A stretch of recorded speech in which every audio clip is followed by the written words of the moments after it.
If you ever find yourself lost in the Grey Witch Mountains, pray you never hear your own name whispered through the fog. My name is Tyler Vance, and I work search and rescue up there. Most calls are routine. Hikers lost, campers injured. But there are rules, strange, strict rules, that we must follow to survive. I broke one once, just once, and now I know why they exist. The Grey Witch Mountains aren't on any tourist maps, and that's no accident. Hidden in the northern stretch of Wyoming, just past the Black Elk Forest, the peaks stand like forgotten monuments to something ancient and unkind. When I first got the job with Search and Rescue, I thought it was perfect. Good pay, decent hours, and the kind of isolation I craved after a rough breakup. They trained me for 2 weeks, showing me the trails, the rescue techniques, the radio systems. But then, on my last day of training, my supervisor, Callahan, pulled me aside. He handed me a worn, laminated sheet. "These," he said, "are the rules. Read them. Live by them." I chuckled at first. Rules like, don't respond if you hear your name from the trees, and if you see a man with no face, don't speak. Just run. It sounded like campfire stories. But Callahan's face stayed hard and grim. "You think it's a joke, Vance? You think the bodies we pull out of here are all because of cliffs and bear attacks?" He jabbed the paper with his thick finger. "Follow the rules, or end up another warning." I nodded, stuffing the sheet into my jacket, thinking I'd humor him. I wouldn't be thinking that for long. The first few weeks were uneventful. Missing hikers, twisted ankles, the occasional disoriented camper. Grey Witch had a way of confusing your sense of direction. Thick mist rolled in, without warning, swallowing the trails whole. Your GPS would spin in circles, the compass needles twitching erratically. Then, one night in late October, the call came. A boy had gone missing. Jason Mercer, age 12. Last seen near Raven's Hollow, a deep valley in the northern range. "You're up, Vance," Callahan said, tossing me a radio and a flashlight. "And remember, if you hear anything strange, if anything seems off," he tapped the left side of his chest. "Trust your gut and the rules." I didn't waste time. Packed my gear and set off, the beams of my flashlight slicing through the early evening fog. The trail to Raven's Hollow was steep, bordered by skeletal pine trees that clawed at the sky. As I walked, the air grew heavy, damp, almost greasy, clinging to my skin. The forest noises, the rustle of squirrels, the cry of birds, faded out, replaced by an oppressive, eerie silence. I called out, keeping my voice steady. "Jason Mercer. Search and rescue. If you can hear me, call back." Nothing, just the crunch of my boots on the gravel path. About a mile in, I found his backpack, half buried under a fallen log, the straps torn. A cold chill ran down my spine. Nearby, claw marks scored the trees, long and ragged, higher than any bear could reach. The mist thickened around me, swirling low to the ground. Visibility dropped to just a few feet. That's when I heard it. "Tyler," a whisper. So soft, so fragile, it could have been the wind. But it wasn't. It was my name, and it came from the darkness ahead. I froze, Callahan's warning ringing in my head. "Don't respond if you hear your name from the trees." My throat went dry. Instinct screamed at me to call back. What if Jason had heard my name somewhere, was trying to reach out, but something deeper, something primal, told me not to? I gripped the flashlight tighter and pressed forward, ignoring the voice as it repeated, more urgently, "Tyler, help me, please." It sounded almost like Jason. Almost. Minutes dragged into hours. I followed the boy's trail through the gnarled trees, always hearing the soft shuffle of something pacing me just beyond the mist's edge. I came to a clearing, and there, In the dead center stood Jason. At least, it looked like Jason. He was too still, too rigid, as if posed like a doll. His clothes were soaked and torn, his skin unnaturally pale under the flashlight's beam. "Jason," I called before I could stop myself. He lifted his head slowly, too slowly, and smiled. But the smile was wrong. Too wide, too many teeth. Then he opened his mouth, and my own voice came out. "Help me, Tyler." My blood turned to ice. I stumbled back, nearly tripping over a root. The thing that wore Jason's skin began to twitch, shudder, like it was glitching, its limbs jerking in unnatural spasms. I ran. Branches clawed at my arms and face. The mist thickened into a choking fog, blinding me. Behind me, I heard something crash through the trees, gaining ground fast. I remember another rule then, one I'd almost laughed off. If you're being chased, don't look back. Never look back. I forced myself to keep my eyes forward. Even his hot breath hissed against the back of my neck. I could feel it there, tall wrong, stinking of rot and wet earth. I sprinted until my lungs burned and my legs gave out. Finally, I broke through the mist and into a ranger clearing, where the old radio tower stood, leaning drunkenly against the stars. I slammed into the side of the tower, gasping for breath, and fumbled with my radio. Base, this is Vance. I need backup. Kid's gone. There's something wrong out here." The radio crackled to life. "Copy, Vance. Hold your position. We're sending a team." I sat there, heart pounding, flashlight gripped in white-knuckled hands, staring back into the swirling mist. And from the darkness, just before the team arrived, I heard again. My name, whispered in a dozen different voices, each one colder than the last. They found me shaking against the tower, but Jason was never recovered. The official report said, lost to the elements. I knew better.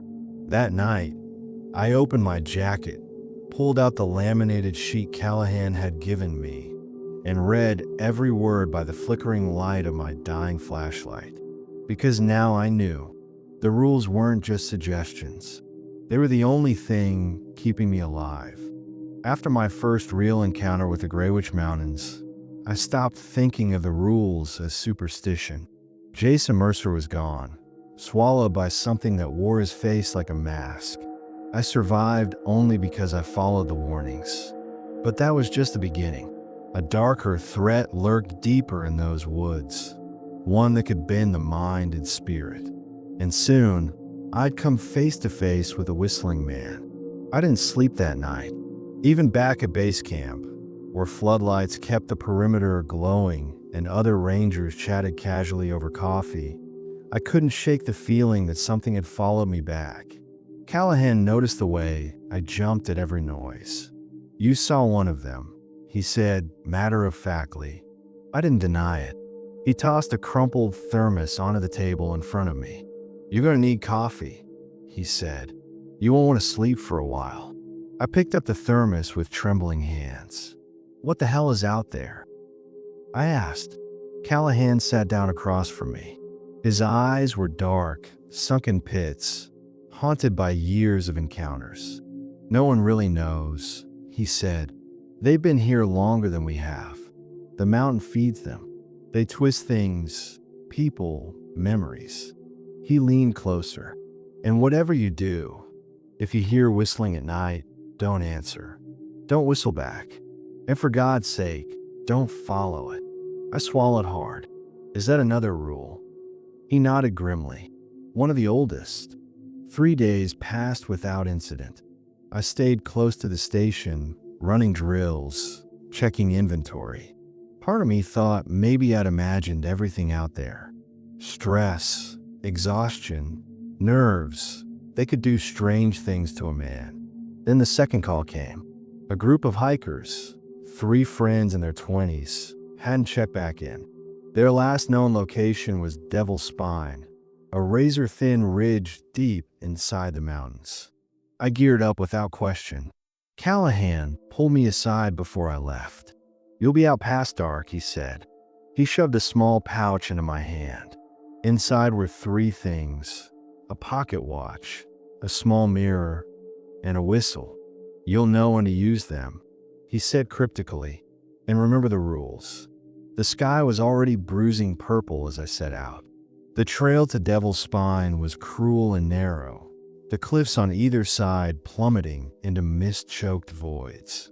The trees here were twisted things, gnarled and blackened as if scorched from the inside out. It was nearly dark when I found the first sign of trouble: a torn jacket snagged on a branch, flapping weakly in the cold wind. A few yards beyond, the trail forked. One path was clear and worn. The other, overgrown and wild, led into dense woods where the shadows seemed to breathe. Pinned to a tree between the two paths was a sheet of paper, fluttering. I plucked it free and read, "If you hear whistling, turn back." Immediately, I stared into the darkening woods, heart hammering, and then a low, haunting whistle carried through the trees. It was slow, almost playful, rising and falling in mournful notes. My blood turned cold. I remember Callahan's words: "Don't answer, don't follow." I backed away from the wooded path, forcing myself onto the clearer trail. The whistling grew louder, closer. An hour later, deep into the mountain, I found the first hiker. He was lying sprawled across the path, face down, unmoving. His limbs were bent at unnatural angles, as though he'd fallen from a great height. His back was arched so sharply it looked like his spine might snap. I knelt cautiously. Hey, can you hear me?" I reached out, and the man snapped upright with a sickening crack. His face was wrong, mouth stretched too wide, eyes pitch black like oily marbles. He opened his jaw and whistled, that same eerie tune, directly at me. Panic surged through me. I staggered backward, fumbling for the pouch Callahan had given me. The mirror. Somehow, instinct told me what to do. I pulled out the small mirror and held it up between us. The thing shrieked, a high metallic screech that made my ears bleed. Its body rippled like smoke, twisting, dissolving into a tangle of mist and vanishing into the trees. I collapsed onto my knees, shaking. The mountains were no longer just haunted. They were hunting. I forced myself onward, terrified that the other two hikers might still be alive, or worse, trapped like that poor soul had been.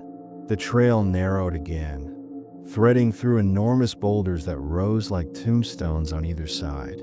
I caught glimpses of shapes moving in the fog, long, spindly limbs, too many joints bending the wrong way. And always from behind me, the soft, taunting whistle. I couldn't take it anymore. I turned and shouted into the dark, "Leave me alone." The whistling stopped instantly. For a moment, there was blessed silence. Then the woods answered. Dozens of whistles erupted all around me, some high-pitched, some low and guttural, a mocking symphony of sound that made my skin crawl. I ran blindly, crashing through thorny underbrush, lungs burning, heart pounding. Ahead, through a gap in the rocks, I saw a light, a faint orange glow. Campfire. I barreled toward it, bursting into a small clearing where the two missing hikers sat, huddled and wide-eyed. They scrambled up when they saw me. "Help," one of them sobbed. "Please, it won't stop." I didn't waste time. I grabbed their arms, hauling them to their feet. "No talking," I hissed. "No matter what you hear, stay close." We stumbled back toward the trail together, guided only by the weak beam of my flashlight. As we moved, the trees began to shift around us, the forest folding in ways that defied logic, paths looping into themselves, clearings appearing and disappearing at random. I checked the pocket watch. The hand spun wildly, refusing to settle. We were losing time, or time was losing us. The whistling returned, closer now, so close I swore I could feel hot breath against my neck. One of the hikers, a girl named Eliza, started to cry. "It's him," she whispered. "He's coming." A shape loomed ahead, tall and thin, wearing a wide-brimmed hat that hid its face. Its head tilted as it whistled softly. The whistling man. He moved without walking, sliding forward like smoke. I knew if we hesitated, even a second, we'd be caught. I remember the last item Callahan gave me, the whistle. Fumbling, I raised it to my lips and blew. No sound came out. Not that I could hear, anyway. But the whistling man recoiled, his form rippling like water disturbed by a thrown stone. I blew again, harder this time. The creature shuddered and dissolved into the mist, leaving behind only the lingering echo of a broken tune. We stumbled back into base camp just before dawn, battered, bleeding but alive. Callahan was waiting. He didn't smile, didn't congratulate me. He just nodded grimly and said, "You used the tools. Good. Not everyone does." I sat down heavily against the wall, the whistle still clenched in my shaking hand. The mountains were alive. They were cunning, and they were only just beginning to notice me. Later that morning, I found a new addition taped to the rules sheet on the bulletin board. Rule 11. If the whistling man marks you, you must leave the mountain within 3 days, or you'll never leave at all. I stared at the warning, feeling the mark he had left, not on my skin, but somewhere deeper. And I realized I had 3 days left. 3 days to escape Greywitch, or to vanish like so many before me. The Greywitch Mountains aren't just haunted. They are alive, shifting and hunting those who trespass. I barely survived an encounter with the whistling man, but now I've learned something worse. He marked me. I have 3 days to leave the mountains, or I'll be trapped here forever. And something tells me these next 3 days won't be merciful. I spent most of that first morning after the whistling man encounter, sitting outside the station, clutching the crumpled rule sheet like it was a lifeline. The mountains loomed in the distance, veiled by a thick mist that refused to burn off with the rising sun. The fog seemed to pulse, breathing in and out, as if the mountain itself was watching me. Callahan stood beside me, silent. Finally, I broke the quiet. "What happens if I don't get out in 3 days?" He didn't look at me when he spoke. "You won't recognize yourself anymore." A heavy pause. "And worse, you'll still think you're human." The words sank into my gut like stones. I had to leave. But first, there was another call. A father and son, camping near Deadwood Lake, hadn't reported back. Their radio transmissions had cut off mid-sentence. Their last message was garbled, but clear enough to freeze my blood. Something's wrong with the trees. Packing up felt different this time. Every buckle of my harness, every snap of my boots felt like I was preparing for war, not a rescue. Before I left, Callahan gave me a new piece of gear, a battered compass with a cracked glass face. "Trust the compass," he said, "not your eyes." Deadwood Lake was about 6 miles northeast, technically within the zone we were supposed to avoid after sunset. But rules didn't mean much when lives were at stake. I set off, heart hammering, feeling the weight of the countdown clock ticking inside my chest. The hike was wrong from the start. The compass needle twitched erratically, spinning even when I stood perfectly still. The trail twisted in ways it hadn't before, familiar landmarks rearranging themselves like pieces on a chessboard. Trees shifted when I wasn't looking. Boulders seemed to breathe. Around midday, I spotted a figure ahead. A man, standing perfectly still at the tree line. Relief washed over me. "Hey, you okay?" I called out. No answer. I jogged closer, until I realized he wasn't facing me. He was facing away, staring into the woods. I slowed, instinct screaming at me. The figure's neck twitched, a violent, jerking motion, and then impossibly he rotated his head all the way around without turning his body. His eyes locked onto mine, wide, glassy, lifeless. And then he smiled, a slow, unnatural grin that split his face from ear to ear. Without thinking, I veered off the path and bolted into the woods, crashing through brambles and twisted roots. Branches clawed at my arms. My lungs burned. I didn't stop until the figure was long out of sight. Panting, I checked my compass. South. I was heading south, back toward base camp. I needed to go northeast. But when I looked up, the woods had changed again. The trees were denser, the air thicker. The mist slithered between the trunks like living things. And standing about 20 feet away, partially obscured by fog, was a tree. Only, it wasn't a tree. It had arms. Long, wooden arms, stretched upward like branches. A head tilted back unnaturally, mouth agape in a silent scream. Its trunk was the contorted, bark-covered torso of a man. A human tree. My stomach lurched. The father and son. Had they become part of this? The rules rang in my mind. Not all trees are trees. Do not touch them. I backed away carefully, never turning my back to the thing. It didn't move, but the ground beneath my feet shifted like a treadmill, pulling me backward toward it. My boots skidded in the mossy dirt. I dropped low and clawed at the ground, yanking the mirror from my pack. I angled it toward the creature, and for a split second, saw its true form reflected back. A hollow, eyeless husk, black veins pulsing just under the surface of bark-like skin.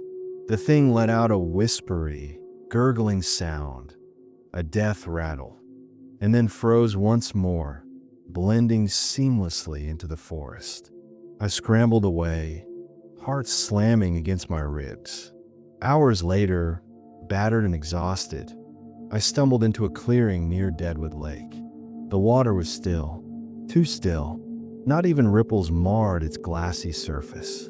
And floating at the center of the lake, barely visible through the mist, was a tent, half submerged, torn to ribbons. On the rocky shore, I found a set of footprints leading into the water, but none coming back. I set up a perimeter, calling out cautiously. No response. As I scanned the treeline, a figure emerged from the fog. A boy, maybe 10 years old, soaked to the bone, shivering. I rushed toward him. "Hey, it's okay. I'm with Search and Rescue. You're safe now." The boy looked up at me, tears streaming down his dirt-smeared cheeks. But something was wrong with his face. His eyes weren't reflecting any light, just two endless pits of blackness. Still, his voice was small, broken, painfully human. "Help my dad. Please." He's still in the water. Every instinct screamed run, but how could I leave him? I reached out. The boy recoiled, shrieking, and his form shimmered like heat rising off asphalt. One second he was a boy. The next, he was a writhing mass of vines and roots, clawing at the air with spindly, splintered fingers. I stumbled back, heart thundering. The mirror again. I yanked it from my pack and thrust it forward. The creature shrieked in fury, retreating back into the mist. Darkness fell fast, unnatural, heavy. I knew I wouldn't make it back to base before nightfall. I set up camp in the least cursed-looking spot I could find, a small patch of rock, free of trees. I built a fire, keeping it small but constant, and sat with my back against the largest boulder I could find. The rules said fire kept some things at bay, but not all. In the distance, soft whistles floated through the night air. Different than before, slower, more deliberate. The whistling man was still hunting me. I clutched the cracked compass and watched the woods. Hours dragged by. At some point, I must have drifted into uneasy sleep because I woke to the sound of scraping. Soft, slow, deliberate. Something dragging itself across the rocks tore my fire. I opened my eyes and nearly screamed. There were faces in the trees now, faint but unmistakable, their mouths moving in silent screams. And between the faces, something crawled into the clearing. It looked like a man, but his body was broken, joints bent backward, fingers clawing desperately at the dirt. He dragged himself closer, leaving a slick, black trail behind him. And he was humming a lullaby. I knew if I stayed, if I listened too long, I'd go insane. The mirror wouldn't work on everything, neither would the whistle. But the fire was my salvation. I grabbed a burning branch from the fire pit and thrust it toward the crawling man. He hissed, retreating like a wounded animal, smoke curling from his twisted limbs. The faces in the trees screamed silently as the thing vanished back into the mist. When dawn finally broke, it was weak, gray, and joyless. I packed up in silence and started the slow, grueling trek back toward base. The mountains weren't going to let me go easily. Every step felt heavier. The trees whispered my name. The shadows lengthened even in the morning light. And worst of all, the cracked compass, my last guide, spun uselessly in my hand. By the time I staggered into base camp, it was midday. Callahan met me at the gate, a grim look on his face. "You're running out of time," he said. 2 days left. I looked back toward the gray mist swallowing the mountains. 2 days, and the mountains were already starting to claim me. 2 days left. The mountains aren't just haunted, they're alive, and they're pulling me deeper. Every step I take, the world twists. Rules are breaking, time is bending, and I'm starting to see things that shouldn't exist. If I can't escape before the third sunset, I won't escape at all. The second I crossed the threshold of the station, I knew something was off. The place was wrong. Not visibly. No blood, no claw marks, no shattered windows, but in the feeling deep in my bones. Like stepping into a house after the family has died, but their voices still echo off the walls. Callahan noticed too. His jaw was tight, his hands trembling as he locked the door behind me. "You're marked," he said grimly. "The whistling man saw you. Now the others can too." I opened my mouth to respond, and that's when the screaming started. It came from the walls, from the floorboards, from the pipes, a high-pitched, endless shriek that rattled my teeth and made my vision blur. A chorus of trapped souls. Callahan grabbed my arm, dragging me toward the old locker room at the back of the station. "Listen to me," he barked over the wailing. "There are more rules for those who are marked. Rules no one tells you unless you survive the first encounter." He threw open an ancient, rusted locker, revealing a hidden panel behind it. Inside, taped to the metal, was a second sheet of paper, yellowed with age, ink smudged but still legible. The final rules. Rule number 1. Do not sleep after the second sunset. Sleep invites them inside. Rule number 2. You must leave an offering at the stone archway before your final day. Rule number 3. If you hear your own voice calling you, do not answer. Rule number 4. When a mountains offer you a deal, refuse it, no matter what. Rule number 5. Above all, never, ever look in the mirror after sunset. My hands trembled as I read them. "What deal?" I whispered. Callahan's face darkened. "You'll know when they offer it. It'll seem like the only way out." He lowered his voice. "It isn't." The screaming finally faded into a low, grating hum. I folded the final rules carefully and shoved them deep into my pack. There was no more pretending I was going to save anyone else. No more heroics. It was about survival now. And survival meant following every single rule, no matter how insane they sounded. We spent the rest of the day fortifying the station. Salt lines along the windows, charcoal sigils on the door frames, lanterns fueled by something Callahan refused to name. By nightfall, the world outside the glass had turned alien. The trees were wrong again, taller, spindlier, their limbs bending and twitching like broken fingers. The stars shifted in the sky, rearranging themselves into unfamiliar constellations. The Greywitch Mountains weren't part of our world anymore, or maybe they never had been. Around midnight, the radio crackled to life. A voice, hoarse and desperate, cut through the static. "Tyler, help me, please." I froze. It was my own voice. Exactly my voice. Same tone, same breathlessness. "I'm hurt. Please come outside." The blood drained from my face. Rule 3. If you hear your own voice calling you, do not answer. The doorknob rattled. Slowly, rhythmically, like a heartbeat. The voice outside grew frantic. "It's cold, Tyler. It hurts. You have to help me." I backed away, hands pressed tight over my ears, squeezing my eyes shut. Callahan stood rigid, shotgun aimed at the door, sweat pouring down his face. The rattling stopped. Silence. I dared to breathe again, but then came a soft tap at the window. I turned and saw myself standing there. A perfect copy.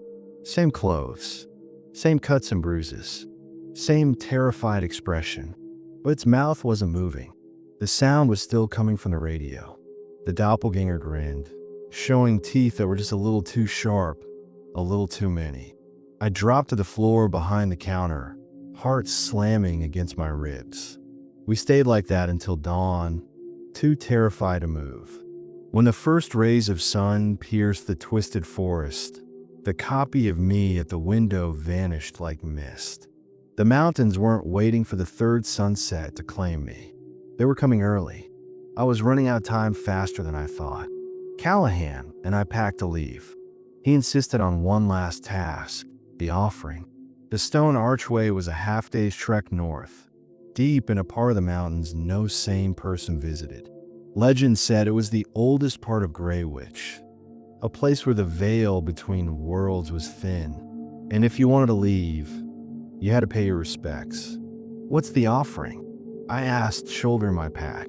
Callahan handed me an old, bone-handled knife. "Something personal," he said. "Something you'll miss." I didn't ask questions. I just followed. The journey to the stone archway was a nightmare. The woods bled red sap from the trees, oozing down the trunks like tears. Shadows flickered just out of reach. The air smelled metallic, like old pennies and rot. Several times, I heard footsteps behind us, but every time I turned, there was nothing. At one point, Callahan froze, staring into the trees. I followed his gaze and saw a little girl in a white dress, barefoot, standing perfectly still between two gnarled oaks. She smiled sweetly and beckoned. Without a word, Callahan hurled a rock at her. It passed right through. The girl's smile widened into a grotesque rictus grin, and she melted into the ground like wax under a flame. We kept moving. By midday, we reached the stone archway. It was exactly what it sounded like, a massive arch, too smooth and perfect to be natural, made of black stone that seemed to drink in the sunlight. The air buzzed with electricity. This was it, the place where the Greywitch Mountains demanded their toll. Callahan knelt before it, pulling a small locket from his shirt, a tarnished silver heart. He placed it carefully at the base of the arch and whispered something under his breath. I followed suit, pulling out my compass, the one Callahan had given me, the one that had saved me more than once. It wasn't much, but it was all I had. I placed it beside his locket and stepped back. The moment the compass touched the stone, the air shifted. A deep, thrumming sound vibrated through the ground. The archway shimmered, and for a heartbeat, I glimpsed what lay beyond it. Darkness, endless, living darkness. A swirling mass of eyes and mouths and memories not my own. Then it was gone. and the mountains were still again. The offering had been accepted. We turned to leave, but standing on the path back was a figure. Tall, lean, draped in a tattered black cloak. The whistling man. Except this time, he wasn't whistling. He spoke. "You don't have to leave," he rasped, voice like dry leaves scraping together. "You could stay. I can give you what you want." I didn't respond. He took a step closer. Safety. Power. Immortality. No more fear. No more running.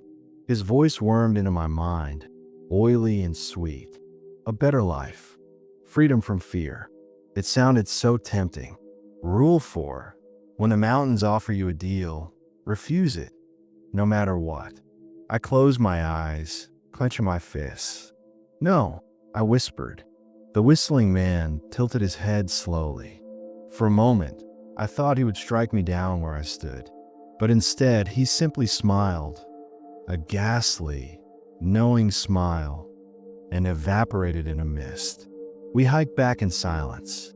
One day left, one final sunset, and already the mountains were beginning to mourn my leaving.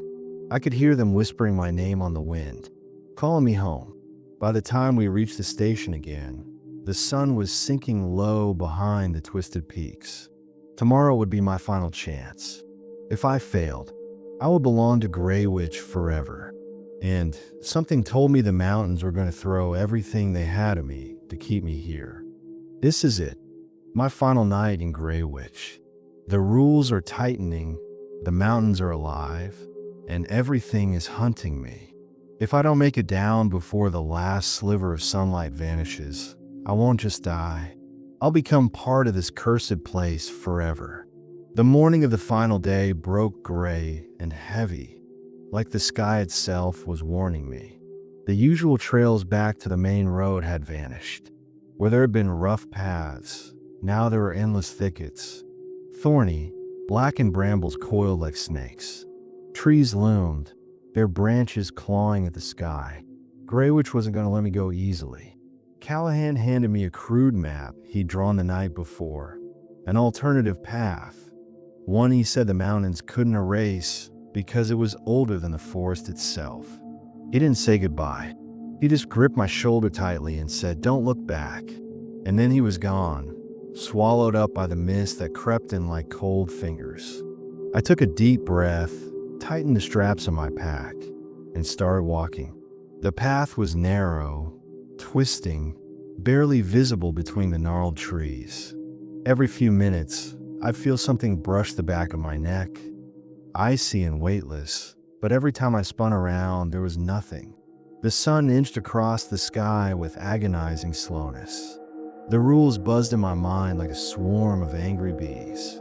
Do not sleep after the second sunset. Do not answer your own voice. Do not accept deals. Never look into mirrors after sunset. And now, one more unspoken rule. Don't die.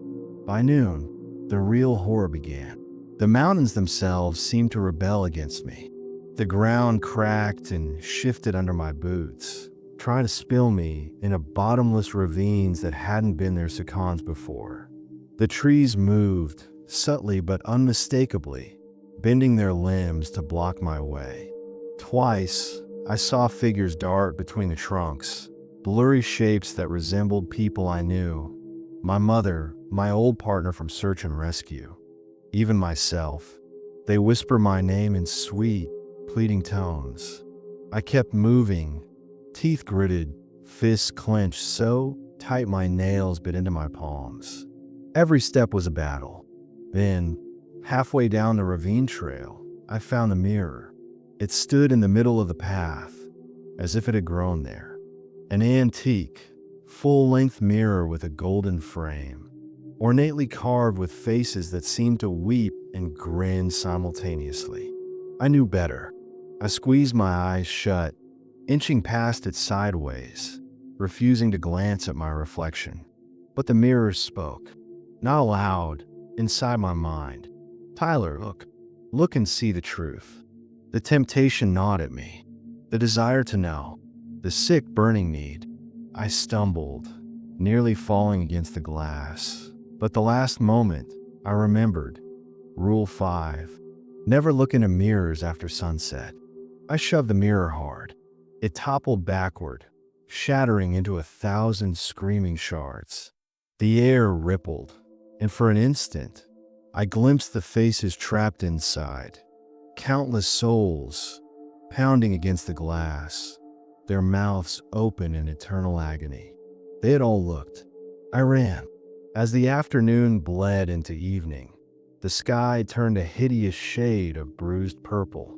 The final sunset. The mountains keened a low, mournful sound, vibrating in my bones. The path grew steeper, more treacherous. Roots lashed out to trip me. Branches whipped at my face. My compass, the new one Callahan had slipped into my pocket, spun wildly, useless. Panic clawed at me. I could see the edge of the forest up ahead, the highway beyond, shimmering like a mirage. Freedom.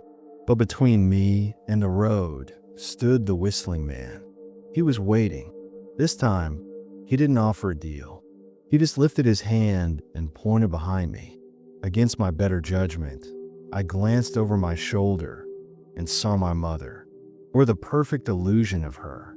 She stood barefoot in the snow, her hands outstretched. Her eyes were full of sorrow and pleading. "Tyler," she whispered, her voice cracking. "Don't leave me behind." My heart twisted. My mother had died of cancer when I was 19. She wasn't real. This wasn't her. But God's, the pain felt real. The whistling man took a step forward, tilting his head, studying me like a scientist dissecting a specimen. He was testing me. If I ran to the illusion, if I broke, I was his. I squeezed my eyes shut. I remembered Callahan's words. "You'll know when they offer it. It'll seem like the only way out." And I refused. I took one shaky step forward, then another. The whistling man screeched, a sound of pure rage and despair, and the world around me shattered. Suddenly, I was back in the station, alone. Night had fallen. The clocks all pointed to midnight. I stumbled to my feet, disoriented, heart hammering. On the desk sat a final note, scrawled in trembling handwriting. One last rule. The mountains never let go easily. If you hear knocking at midnight, no matter how long it lasts, do not open the door. At that moment, a heavy knock rattled the door. Once, twice, 3 times. Slow, heavy, patient. I held my breath. The knocking continued for what felt like hours. I fought every instinct to answer, every shred of training that screamed someone needs help. But I stayed still. Finally, just before dawn, the knocking ceased. When sunlight finally broke through the grimy windows, I opened the door. There was no one there, just the empty, frost-covered porch. The world outside was normal again. The trees were still. The mountains were quiet. No more whispers. No more illusions. I stepped across the threshold and felt the invisible leash snap. I was free. I made it back to civilization. Barely. Search and rescue thought I'd gotten lost, maybe suffered from exposure. No one believed my story. They offered me counseling, weeks off, even a commendation for surviving. I turned them all down. I left Grey Witch behind forever. But some nights, when the wind is just right, I hear whistling outside my window, and I wonder if the mountains are still waiting for me. Because some places, no matter how far you run, never truly let you go.